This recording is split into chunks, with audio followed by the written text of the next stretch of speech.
and we've picked up somebody that was standing on the side of the road with a sign saying, "Hey, I won Masters." So we thought, this guy looks pretty cool. Let's just toss him in here. Mr. Wildblade. That sign was the best investment in cardboard and marker that I ever made. Yeah. Cardboard and marker. It got you here. That's value right there. Drew it a month ago. Yep. Yeah, just keep the sign. You might need it again next month. Was it the same lineup? Mostly. I changed one thing in the Dominion deck. I dropped Karthus for Shadow Step Assassin, and then I dropped the Kayano deck for an Artifacts deck. Oh yeah, I remember talking about this. Yep, but the Burke deck was exactly the same, and the Dominion deck was almost exactly the same.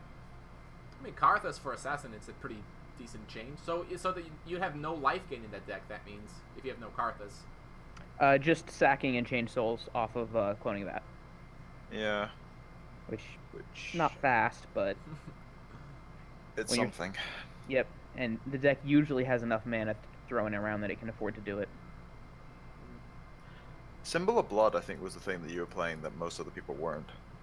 Yep, I may have forgotten to swap that for Primal Battle since I wasn't using Primal in another deck anymore. Oh, so that's what it was. Yep. That's funny, because we actually had this discussion about Symbol versus Primal Battle. It's funny, because I actually kind of like it with Shadow, but it does cost a lot. Yep. And just, especially with how free Might Emblems are in that deck, and with the Devourers swinging in at, anywhere from 4/4 to 6/6, I think the Primal is the better pick. And it's an ancient card which you can use for mana. Bonus. That's true. That's less important because that deck is never short for mana. So small bonus. Yep. It's more often that you'd want the draw, but what are you going to want over Primal Battle? Primal Battle is a pretty impact card. You're not going to want to swap that for something unless you're, desperately digging for Cataclysm or something. That's true. So main switch was the Artifacts deck. Yep. Funnily enough, this month we actually had quite a few showing up, but they were all slightly different. So in your case, you've got those Electrostatic Armors. Mm-hmm. Well, you had the Prosperous Ruling version, right? Yeah, it has Prosperous Ruling, yes. Because how successful was Prosperous Ruling? Because every time we saw you play it, it did very little.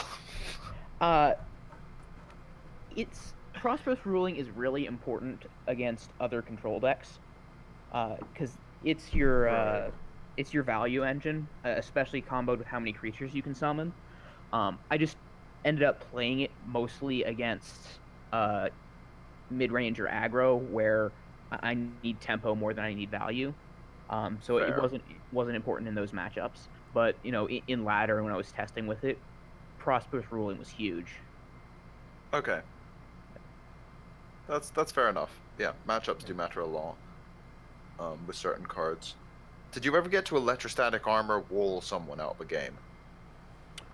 I think so. I thought, didn't we see something right? It wasn't a wall, but it was another creature. It was Field Operative that was protected. Yeah, I think that was someone else, though. That was someone else. I didn't have Field Operative. I know at one point I had Field Armor and Electrostatic Armor and Wall on the field at the same time, but I think they were on different creatures. I don't think the wall was on the. I don't think the armor was on the wall. I think it was on a Djinn. So you never got the Wall in the North armor versus Rage Rush draw. No, although that is why I have Wall in the North and armor in that deck. Is Rage Rush. The classic combo. Yep. I wonder if you play Wall into, is it worth moving it back just to make sure it can't be killed by Rage Rush, and then you protect it? Absolutely. If you have both pieces of the combo, then absolutely. And then they have to, if you have like a 2 damage resistance walls, they have to send like 4 creatures at it to kill it? If that even does it. Yeah, once you're at 2 damage resistance, Rage Rush probably can't kill it, because it's 2 off of each attack, so it doesn't matter how many goblins they send at it, they're not going to do anything. And they need 4 fireballs. Oh, jeez. Yeah, the only way past it is Massive Assault, and most of the decks weren't playing it, from what I could tell. And or even then, massive. you can just intercept one or two blockers, and the entire thing fizzles. Yeah. Yeah, Massive Assault Flame Serpent is one of the few ways past it, but then you can replace blockers and blah de blah de blah. It's just almost impossible. Electrostatic wall. I mean, yeah, it's a combo to be feared. Yep. But yeah, so comparing this month to last month, because last month was dominated by Kainu decks largely. They Mm-hmm. were everywhere. Um, how did it go this time round? Was there something similar to that, or were a few sort of decks a Uh, few bit more common? I felt like the entire meta was a bit faster. Um, there were more aggro decks running around, and even the mid-range decks were more leaning into aggro as opposed to control. So that's why I mixed up my Dominion deck, is I didn't think I could just ban the only aggro I was going to face and lean away from it. Um, so I think just in general the meta was a lot faster, Hmm. uh, and so because of that I think there was about the same number of trend decks around, but they tended to be faster trend decks, more plants, less Pony Brigade. Uh, Pony.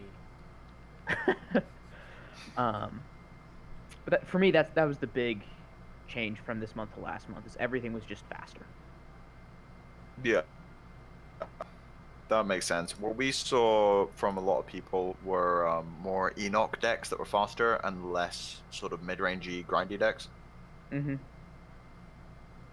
And also a Rage Reverence deck which showed up, which I think Ganderheart was playing. He only played his Kayano deck against me. Which one are you thinking of? Oh, not Gander then. Must have been someone else. But there were quite a few decks around that were quicker. I think there were a few kind of decks, but it wasn't like every single person like it was last month. Yeah, because I know Ganderheart played it. His Kayano is one of the stronger ones. Uh, Oh, it was Ginger Raven that was playing the Reverence Ogre Captive Rage deck. oh, oh yeah, and he had the funky Corruption Order thing too. Yeah, that was an interesting deck. We sort of saw the tail end of it and we're thinking, what is going on? Yeah, I saw the very beginning of it, but I didn't get to see it play out in its entirety. We didn't either. It looked a bit. It was interesting. It was basically order start, from what I could tell. Switch to corruption, and then use it for Word of Pain, Consume, and Paladin. Mm-hmm. I'm not sure how reliable that is, but Yeah. it definitely led to some power plays, and a bit of color screwing. But he ended up winning that game, so I don't think it mattered. Yeah. But yeah, there were a few interesting decks around. We didn't see everyone, obviously, but there were definitely more plant decks and crab decks about. That's for sure. Yeah. Overall, Um, I felt like this was stronger. Uh, the final was not as intense as last time, but the path hmm, to it was much more intense this time around. right. Especially versus Lyris. That was an intense game. That was an intense match. I don't think we saw that one actually. So we both made the correct ban, and so we each had.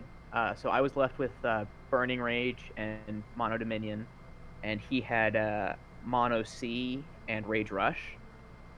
And Uh, so Burning Rage will beat Rage Rush, will beat Mono Dominion, will beat Mono C, will beat Burning Rage. So yeah. I thought it was going to be, who picked right in the first match, which was him, because he got Mono C to my uh, Burning Rage and just, absolutely slaughtered me. And then Burning Rage beat Rage Rush, no problem. And then Hmm.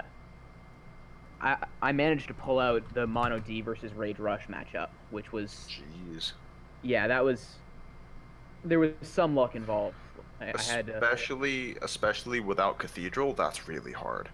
yep. But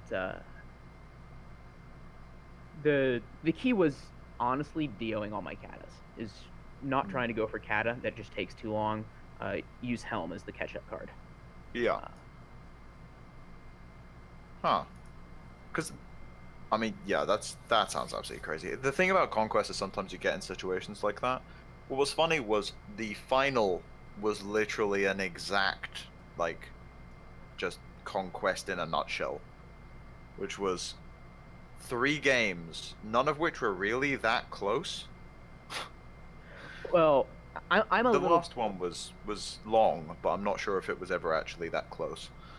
I'm bitter about the first one because I win that matchup 9 out of 10. 9 out of 10 times I win that matchup. Okay. Because with that deck, I have beaten Baka's Sacro deck in the weekly conquest and the qualifiers like 3 or 4 times, and the one time Right. I lose it is the final in Masters. Yeah, card games, I guess. Oh yeah. Yeah, it was a pretty crazy start on his end, if I recall correctly. Yep. Yeah, the problem was trying to win with Mono Wisdom against the Burning Rage with Rays and Mono Dominion. Yep.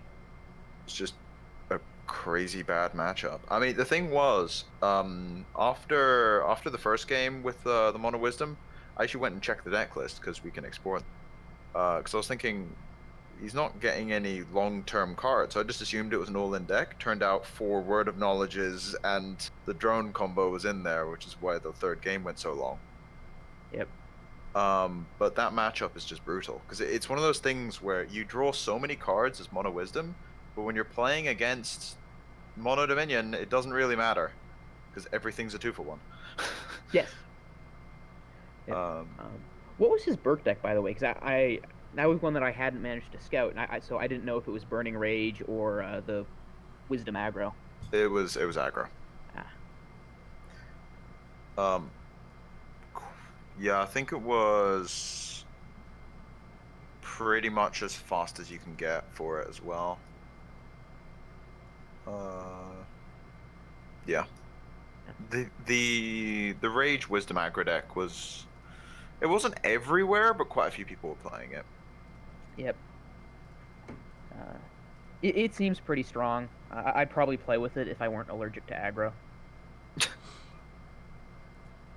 It's like, get my allergies away from me. I don't like aggro. Oh, You dear. and I me mean, both. yeah, to each their own.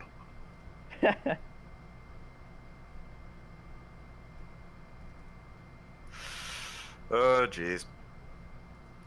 Alright. Well, my internet's slightly breaking, so I may just have to duck out here. Sounds good. I will catch you around. But anyway, so I'll just say goodbye now before I randomly disconnect. But anyway, congrats again, Wildblade, and thanks for having Thank me you. on Fuzz again. Oh, a pleasure. But yeah, see you guys later. Later. And he has disappeared, and I wonder if we got the results of the sweepstakes. I saw some unofficial ones. Ivko said that he wasn't going to be able to do the official ones until Monday, I think. Okay, that's fine. So I thought it'd be nice to like announce it afterwards, but I realized that that's not a lot of time. According to random people in Discord, Ravignyr, Azanthriel, and PewQ won. I have no idea if that's accurate or not, but it's what people think in Discord. Seems fair. Well, I think we've covered pretty much everything we need. Let's see if you go for title number 3. Well, I'll give it a shot. We'll see what happens. I gotta start betting on you more. Gotta get me those starter packs. I did notice that there was a decided uptick in how many people picked me for the sweepstakes this time versus last time. Well, I mean, you suddenly win and people realize, oh, this guy's for real. Yep. Makes sense. Makes sense. Alright. I'm gonna head out as well. I'll catch you later. Yeah, it was nice seeing you, and we'll catch you guys for next month. And hopefully something exciting happens by then. I'd like to see the custom tournament thing come about, so we can start making like meme invitationals and stuff. That would be cool. Goodbye, everyone.